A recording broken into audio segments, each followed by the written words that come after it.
কোরবানি নিয়ে বাড়ছে উত্তেজনা। পশ্চিমবঙ্গে মুসলমানদের মনে দেখা দিয়েছে নতুন শঙ্কা। ধর্মীয় স্বাধীনতা নাকি আইনের কড়াকটি, এই প্রশ্নেই এখন সরগরম পুরো অঞ্চল। কোরবানির ঈদকে সামনে রেখে ভারতের পশ্চিমবঙ্গে নতুন করে শুরু হয়েছে আলোচনা আর বিতর্ক। রাজ্য প্রশাসনের পক্ষ থেকে গবাদি পশু জবাই নিয়ে কঠোর কিছু নিয়ম আরোপ করার পর মুসলিম সম্প্রদায়ের অনেক মানুষের মধ্যে তৈরি হয়েছে উদ্বেগ।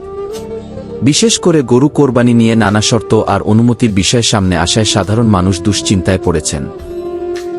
স্থানীয় সূত্রগুলো বলছে, নির্দিষ্ট বয়সের নিচে গবাদি পশু জবাই করা যাবে না এবং কোরবানির আগে প্রশাসনিক অনুমতির বিষয়টিও গুরুত্বের সঙ্গে দেখা হচ্ছে। আর এতেই অনেক মুসলমানের মনে প্রশ্ন উঠেছে, তাহলে কি ধর্মীয় উৎসব পালনেও বাধার মুখে পড়তে হবে? তবে প্রশাসনের দাবি, এটি কোনো নতুন আইন নয়, বরং বহু আগের নিয়মগুলো আরও কঠোরভাবে বাস্তবায়ন করা হচ্ছে। সরকারের পক্ষ থেকে বলা হয়েছে, অবৈধ পশু জবাই ও পশু পাচার ঠেকাতেই এই উদ্যোগ নেওয়া হয়েছে। কিন্তু সাধারণ মানুষের একাংশ মনে করছেন, কোরবানির ঠিক আগে এমন সিদ্ধান্ত মানুষের মধ্যে আতঙ্ক ও অনিশ্চয়তা বাড়িয়ে দিয়েছে। এদিকে বিভিন্ন ইসলামী সংগঠন ও মসজিদের ইমামরা মুসলমানদের শান্ত থাকার আহ্বান জানিয়েছেন। তারা বলছেন, আইন মেনে এবং শান্তিপূর্ণভাবে কোরবানি সম্পন্ন করতে হবে।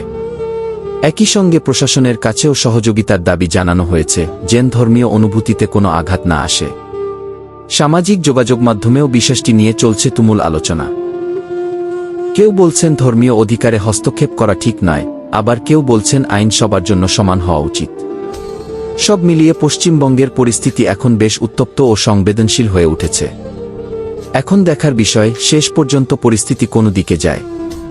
তবে সাধারণ মানুষের প্রত্যাশা একটাই, ধর্মীয় উৎসব যেন শান্তিপূর্ণভাবে পালন করা যায় এবং কোনো সম্প্রদায় যেন নিজেদের অধিকার নিয়ে আতঙ্কে না থাকে। আমি সিরাজুল ইসলাম, কয়রা, খুলনা। ভিডিওটি ভালো লাগলে অবশ্যই শেয়ার করবেন আর এমন গুরুত্বপূর্ণ খবর সবার আগে পেতে আমাদের সাথেই থাকুন। ধন্যবাদ।